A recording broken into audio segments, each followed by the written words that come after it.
Nuestro tema es el tema número 7, que nos corresponde la teoría de la argumentación jurídica, y los integrantes de nuestra exposición son Catalina Sánchez, Andrés Vivanco, Brigitte López, Indira Franco, Juan Diego Duque y Oscar Dávila.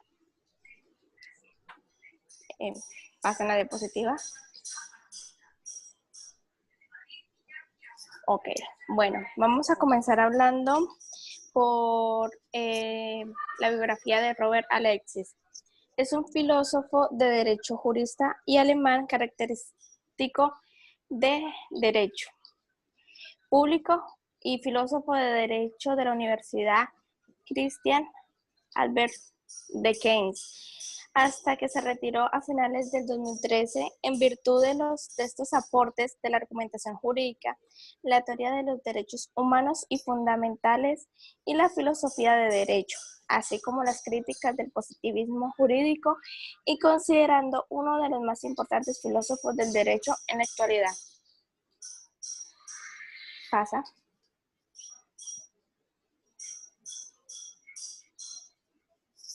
Bueno, la teoría de Robert Alexis. La teoría de Robert Alexis se presenta como una teoría procedimental normativa.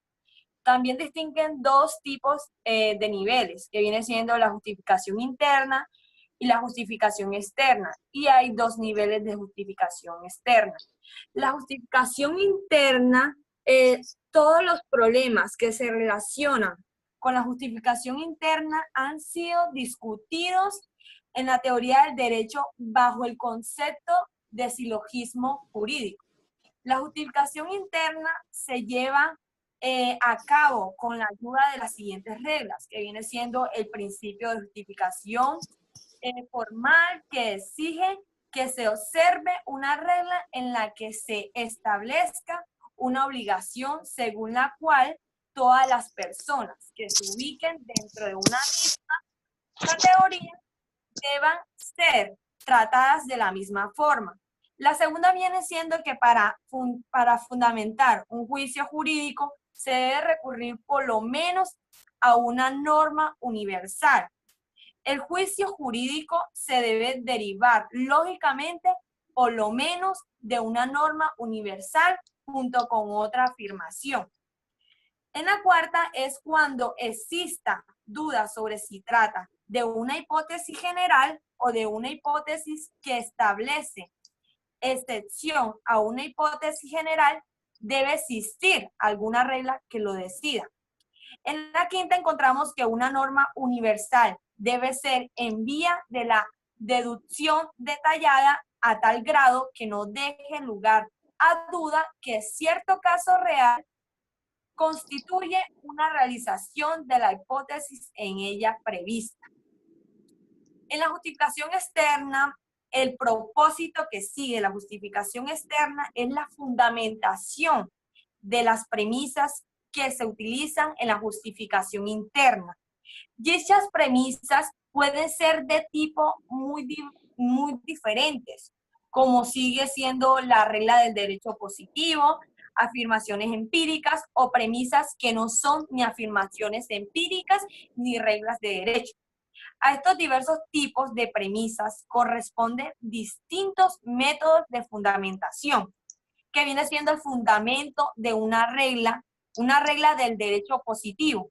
Se lleva a cabo mediante la comprobación de que en el caso concreto se cumplan los criterios de validez del orden jurídico. En cambio, para fundamentar las premisas empíricas, se puede recurrir a diferentes métodos de conocimiento, tales como los métodos de las ciencias empíricas en relación a las máximas de las suposiciones razonables, o con base a las reglas sobre las pruebas procesales.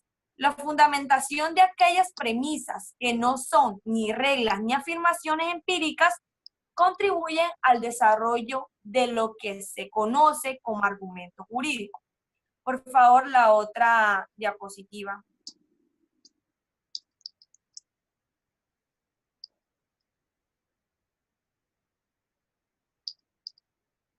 Bueno, la teoría según Alexis. Bueno, las diferentes formas de argumentación jurídica han sido vistas como formas de argumentos en favor o en contra de una determinada interpretación de una norma presupuestada, con base en una regla sobre el uso del lenguaje. Para fundamentar una restricción prevista en una norma, se puede recurrir a la observación sobre cómo se interpreta la regla en otro país. Y para el caso de fundamentación, una norma que no se deriva del derecho positivo puede ser utilizado como argumento, un objetivo que se persigue por el derecho. Próxima diapositiva, por favor. Bueno, el discurso jurídico y discurso práctico general. Vamos a comenzar con Alexis. Él consideraba que la argumentación jurídica es un caso particular de la argumentación práctica general. Y esto implica, las reglas y las formas de discurso práctico general se deben de aplicar de manera específica para garantizar una decisión final. También encontramos que implica la exigencia jurídica de la racionalidad es más débil que la exigencia general y racional de un discurso jurídico. Implica que la argumentación jurídica siempre se basa en la argumentación práctica general, aunque dentro de los límites de un orden jurídico. La siguiente. Bueno, teoría de la argumentación. Teoría de la argumentación jurídica. En el discurso no se pretende sostener que una determinada proposición es sin más racional, sino que puede fundamentarse racionalmente en el marco del ordenamiento jurídico vigente. El procedimiento del discurso jurídico se define, pues, por un lado, por las reglas y las formas del discurso práctico general y por el otro lado, por las reglas y fórmulas específicas del discurso. Entonces, ¿qué quiere decir esto? Que Alexis formula normas jurídicas específicas que buscan garantizar que se llegue a un resultado racional, además de los requisitos generales de racionalidad, debiendo satisfacer los requisitos legales específicos de seguridad legal, justicia y legitimidad. A su vez, Alexis distingue dos aspectos en la justificación de las decisiones jurídicas. La justificación interna, que es la que establece si la decisión se deduce lógicamente de las premisas que se aducen para justificarlo, y la segunda, que es la justificación externa. Se definen de la aceptabilidad de estas premisas de manera que existen también dos tipos de reglas y formas de discurso. Pasa, por favor. Formas de argumentos jurídicos. El argumento contrario. Bueno.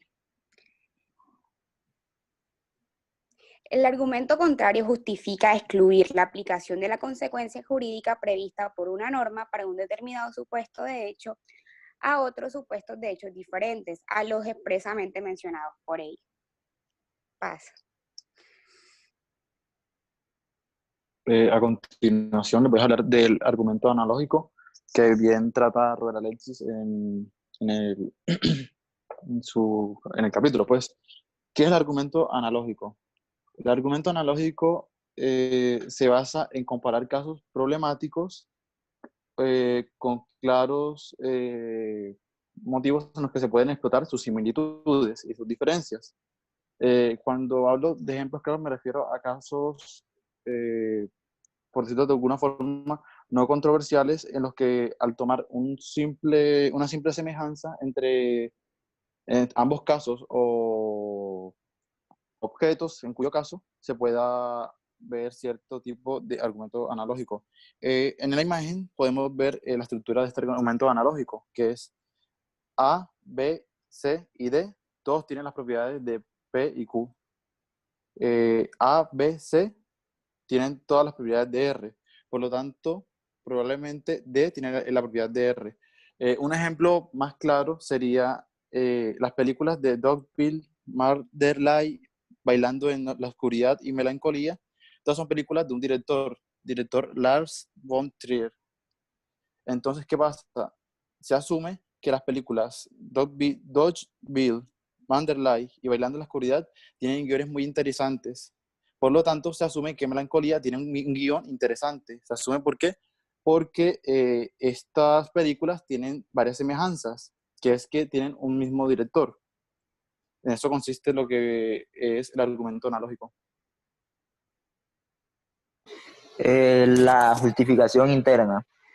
Es como primero, la justificación interna es la base de la decisión judicial, la cual está compuesta por una premisa normativa y una premisa fáctica. La premisa normativa es aquella que tiene un supuesto normativo, o sea, el supuesto normativo, aquel que da una descripción de la conducta de una persona, prediciendo, suponiendo las acciones que han de cometer. Y en la premisa fáctica encontramos la afirmación de los hechos. Como segundo punto, encontramos que la justificación interna hace ilusión a un procedimiento deductivo, la cual está compuesta por una premisa mayor y una premisa menor y la conclusión que se obtiene a través de las premisas anteriores. La premisa mayor es aquella que debe coincidir con una norma jurídica y la premisa menor son los hechos. Y la conclusión, por decirlo así, es la sentencia judicial, la decisión. Pasa, por favor. Y por último, encontramos que en la sentencia judicial debe ser argumentada racionalmente. ¿Por qué? Porque si no lo está, pierde calidad y racionalidad, valga la redundancia. Por eso es necesario tener unas premisas lógicas que tengan una relación mutua con la decisión y las normas. Siguiente diapositiva. Encontramos aquí la estructura. Podemos ver en el primer párrafo el supuesto normativo y los hechos. En el segundo encontramos la premisa menor y en el tercer párrafo encontramos la conclusión. Siguiente.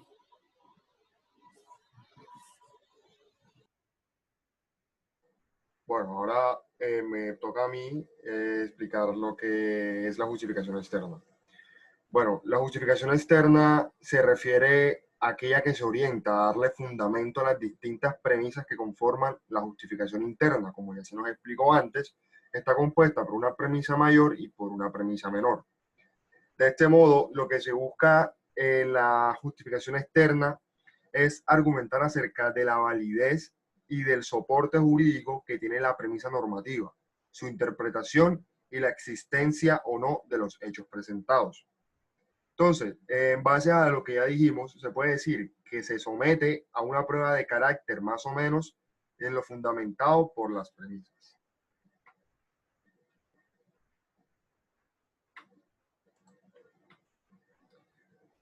Ahora explicamos una comparación entre las dos premisas, entre los dos tipos de justificación, perdón. Se nos habla sobre una justificación interna y externa. Hacemos referencia a la justificación interna como un ejemplo de casos fáciles. En esta se nos hace referencia a que basta con un silogismo. El juez puede hacer una aplicación normativa simple, solo acudiendo a la lógica deductiva que puede usar. Como unas características o como una estructura, se puede decir que el juez aplica la teoría del silogismo judicial, en la cual se basa en la premisa normativa, que son las normas, la premisa fáctica, que son los hechos de la norma, y con una conclusión que viene siendo lo mismo que la decisión. Y como casos difíciles, tenemos la justificación externa, que nos dice que no es suficiente un silogismo, y que tampoco puede ser de total acaparación la lógica deductiva. El juez está libre para recurrir a otros tipos de argumentos para así reconstruir su premisa normativa. Y como característica de esto tenemos que el juez tiene de premisa normativa una reconstrucción a partir de la interpretación que éste tiene. Como premisa fáctica, se dice que debe tener en cuenta los problemas de existencia o no de los hechos que se prueban en la valoración de la prueba y la calificación de los hechos, y que de esta va a presentar una conclusión como decisión. Muchas gracias.